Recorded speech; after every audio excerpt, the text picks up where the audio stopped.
সুপ্রিয় শ্রোতা, শুভ সন্ধ্যা। আশা করি ভালো আছেন সবাই। একটি কথা না বলে পারছি না।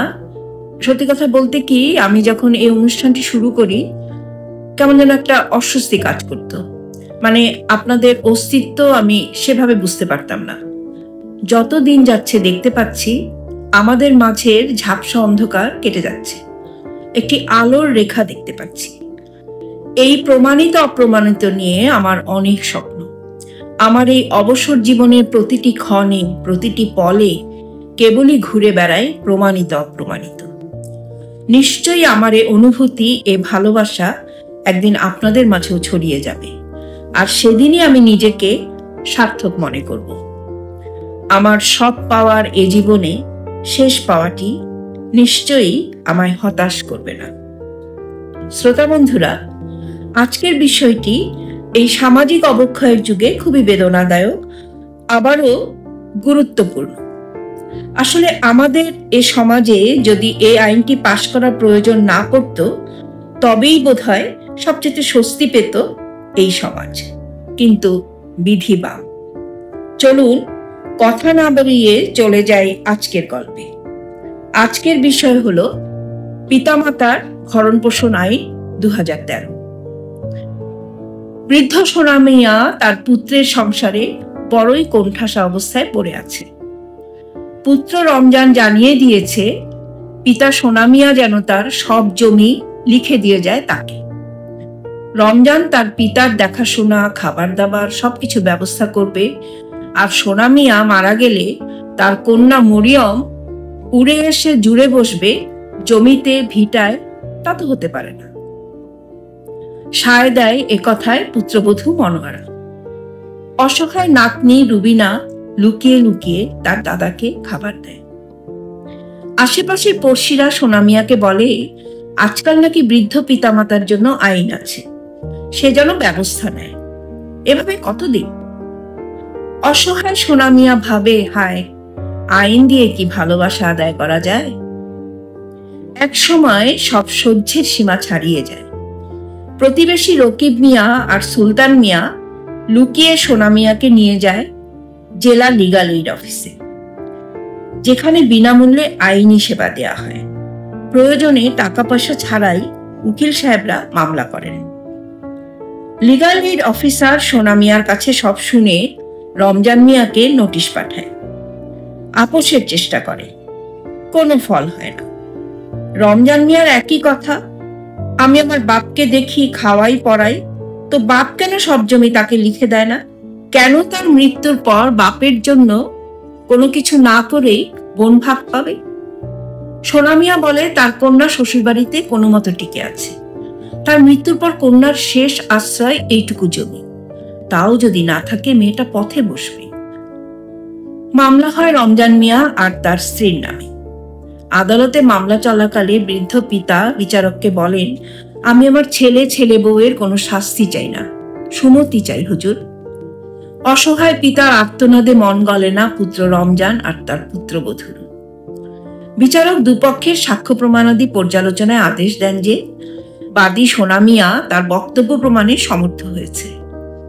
আসামি পক্ষকে আপোষের সুযোগ দেয়া হলেও তারা আপোষে রাজি হয়নি।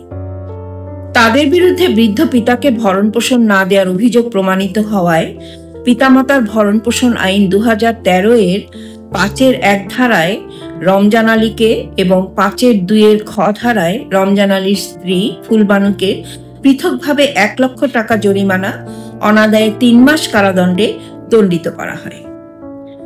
রায় শুনে মাথায় হাত রমজান আর ফুলবানুর। এরকম মামলা হবে, তার বিচার হবে, আবার বিচারে জেল জরিমানা হবে, এটা তারা চিন্তাও করেনি। যদিও লিগাল এইডের থেকে তাদের বারবার এই আইনের কথা বলা হয়, আপোষ মীমাংসা করতে বলে, কিন্তু দেশে যে এরকম আইন সত্যিই আছে তা তারা বিশ্বাসও করে উঠতে পারেনি। রমজান ও ফুলবানু রায় ঘোষণার পর সম্বিত ফিরে পায়। জোরহাট করে বিচারককে জানায় তারা অনুতপ্ত, তাদের পিতাকে তারা এখন দেখে শুনে রাখবে। বিচারক ভাবেন এ ধরনের পারিবারিক সম্পর্কের মামলায় শাস্তি দেয়াটা মূল উদ্দেশ্য নয়, আর তাছাড়া শাস্তি দিয়ে সম্পর্ক ভালোও করা যায় না। বিজ্ঞ বিচারক দ্য প্রভিশন অফ অফেন্ডার্স অর্ডিন্যান্সের কথা ভাবেন। বিজ্ঞ বিচারক আরও ভাবেন, দেশে যথেষ্ট ভালো আইন আছে, কিন্তু সঠিকভাবে তা প্রয়োগ হয় না।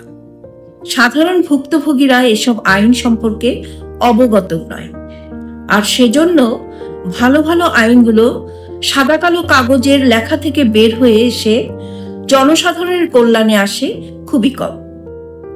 যদিও আজকাল প্রতিটি জেলা সদরে জজ কোর্টের অধীনে লিগাল এইড অফিস আছে, যেখানে বিনামূল্যে আইনি সেবা দেওয়া হয়, প্রচুর বেসরকারি প্রতিষ্ঠান আছে যারা আইনকে সাধারণের কাছে পৌঁছে দেবার জন্য কাজ করে যাচ্ছে।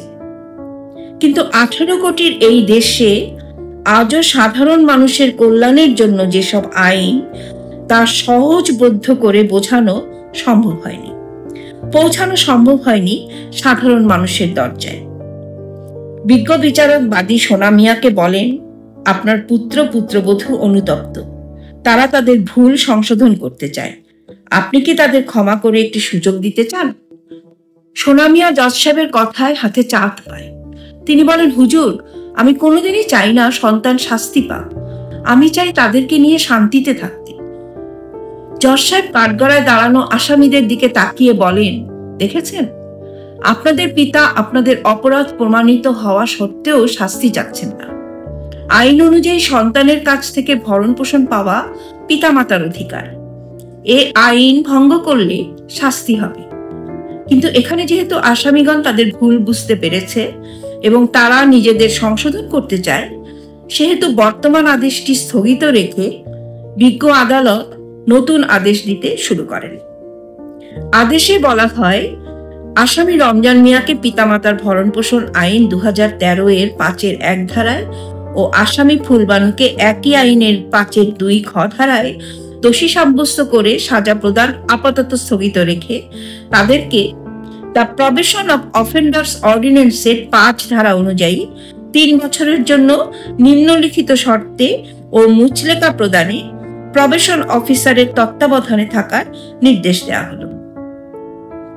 তবে একজন আসামি মহিলা বিধায় 2 জন আসামিকেই একজন মহিলা প্রবেশনার অফিসারের তত্ত্বাবধানে রাখার নির্দেশ দেওয়া হলো।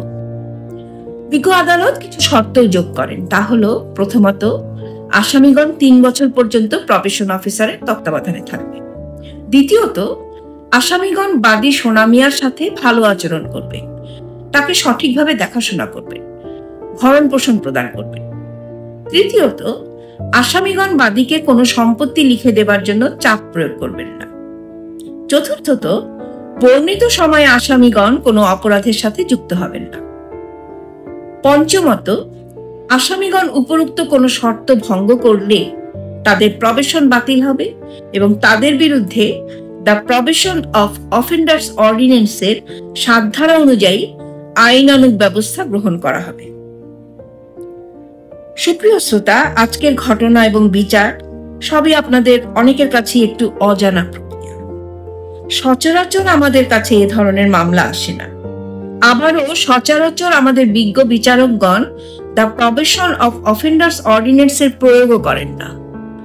তবে এটা আসার কথা যে আমাদের নতুন প্রজন্মের বিচারকরা এসব আইনের প্রয়োগ করছেন।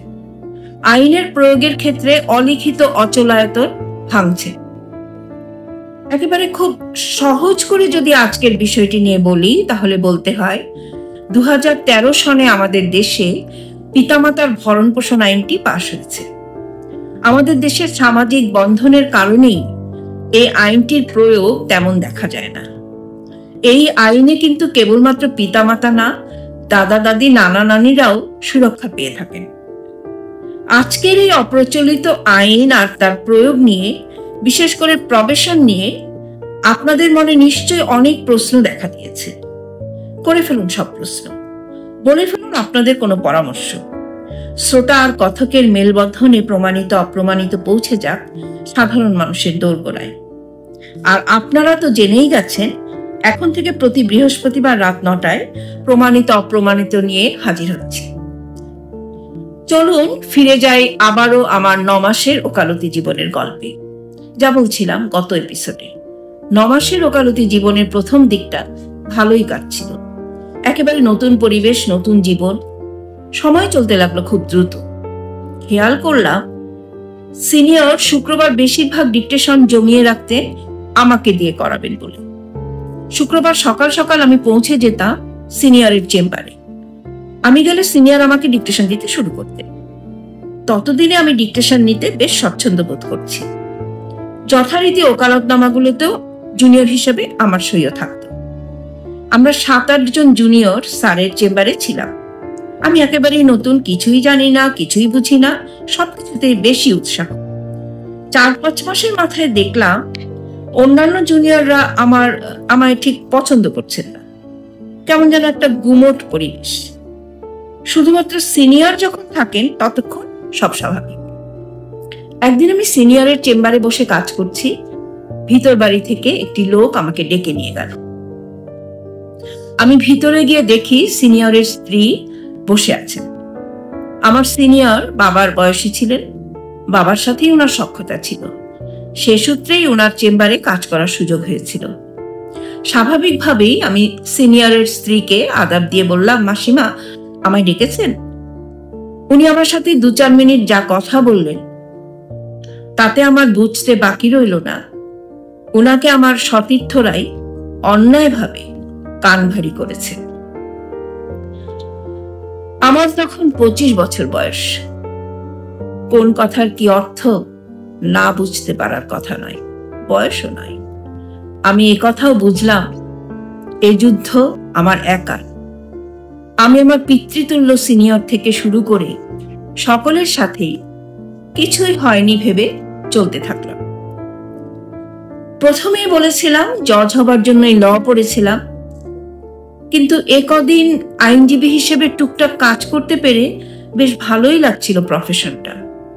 ভুলেই গেছিলাম বিসিএস এর জন্য প্রস্তুতি নেবার কথা। বিসিএস পরীক্ষার তখনও মাস 2 বাকি। বাড়িতে এসে শুরু করলাম পরীক্ষার প্রস্তুতি, তার সাথে ওকালতির টুকটাক কাজ। এর মাঝে একদিন সিনিয়র নাটোরে গেছেন মামলা করতে। আমি ওনার চেম্বারে সকালে কিছু লেখালেখির কাজ ছিল, সেটা করছিলাম। আমি আসলে বেশ সকালে চেম্বারে যেতাম, অন্যান্য জুনিয়ররা পরে আসতো। এটার একটা বড় কারণ ছিল অন্যান্য জুনিয়ররা রাত পর্যন্ত চেম্বারে কাজ করতেন। তো সেদিন হঠাৎ মোহরি চাচা বললেন অ্যাডিশনাল কমিশনার কোর্টে এই মামলাটা মুভ করতে হবে। ফাইল দেখে বুঝে নেন। আমি মোহরি চাচার কাছ থেকে সব বুঝে নিয়ে কিভাবে কি বলতে হবে নোট করে নিলাম। মোহরি চাচা আমাকে নিয়ে গেলেন অ্যাডিশনাল কমিশনার কোর্টে। আমি মুভ করলাম, অর্ডারও পেলাম। দুপুরের পর মোহরি চাচা আমাকে একটা প্যাকেট দিলেন। আমি লজ্জায় সবার সামনে প্যাকেটটা খুলতে পারলাম না। বিকালে বাড়ি ফিরে প্যাকেটটা খুলে দেখি প্যাকেটে 4,500 টাকা। কি সর্বনাশ! এত টাকা তো আমি একসাথে কখনো চোখেও দেখিনি। বাবাকে বললাম। বাবা বললেন, কিছু না জেনে, না শুনে, না শিখে মুভ করে এত টাকা, এটা ভালো না। পরের দিন সকালে চেম্বারে গিয়ে স্যারকে কেসের কথা বলে প্যাকেটটা ওনার হাতে দিলাম। উনি প্যাকেটটা খুলে টাকাটা দেখলেন, হাসলেন, বললেন, কৃষ্ণা, তোমাকে অন্যান্য জুনিয়ররা কেন হিংসা করে বুঝতে পারছো? হিংসা করে তোমাকে আমি অন্য চোখে দেখি বলে, আর তোমার এই সততা আর সিনসিয়ারিটির জন্যই তোমাকে অন্য চোখে দেখি। গর্ধবগুলো তো তা বুঝবে না। আমার চোখে জল এসে গেছিল। দেখি চেম্বারে কেউ নেই।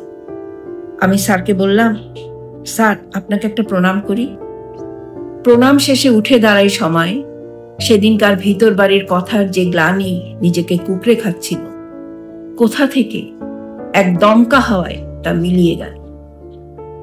এর মাস 3-4 পরে লিখিত পরীক্ষা, আমার বিয়ে, ভাইভা, সবকিছু তোড়ে আমার ওকালতির 9টি মাস কোথা দিয়ে চলে গেল বুঝতেই পারিনি। 81 সালে চাকুরিতে জয়েন করি। আজ এসব গল্প করতে গিয়ে মন বলছে, সত্যিই তো আমি আমার 9 মাসের ওকালতি জীবনে ভালো মন্দ অনেক কিছুই দেখেছি, তবে পেয়েছিলাম সিনিয়রের নিঃস্বার্থ অকৃত্রিম ভালোবাসা। শ্রোতা বন্ধুরা, আমার আজকের এপিসোড যেসব মহিলা আইনজীবীরা শুনছেন, আমি জানি সময়ের সাথে সাথে প্রতিযোগিতা অনেক বেড়েছে, তাদের চলার পথ মসৃণ নয়। প্রতিটি পদক্ষেপে আমাদের মেয়েদের হিসেব করে চলতে হয়, কিন্তু লক্ষ্য স্থির থাকলে নিজেকে সবকিছুর ঊর্ধ্বে রেখে প্রথম ৫-৭টি বছর মাটি কামড়ে ওকালতি পেশায় যদি টিকে যায়, সুদিন আসে। এই অবক্ষয়ের যুগে একজন সৎ আইন জানা আইনজীবীর কিন্তু যথেষ্ট অভাব। যারা সত্যিই সেই জায়গাটায় যেতে চান, তাদের জন্য গন্তব্যে পৌঁছানো কিন্তু একেবারেই কঠিন নয়, শুধু ধৈর্যের প্রয়োজন। আমার শুভকামনা রইল সেসব নবীন আইনজীবীদের প্রতি। সুপ্রিয় শ্রোতা, আজ আসলে আমার জীবনের গল্প বলতে গিয়ে আমার অতীতে এমনভাবে ফিরে গেছিলাম যে সময়ের খেয়াল ছিল না। আজকের এপিসোড কেমন লাগলো জানাবেন। আর সেই একই কথা এবং শেষ কথা, লাইক দিন, শেয়ার করুন, প্রশ্ন করুন। 1 থেকে 2, 2 থেকে 3, 3 থেকে 4 করে ছড়িয়ে পড়ুক সকলের কাছে প্রমাণিত অপ্রমাণিতর কথা।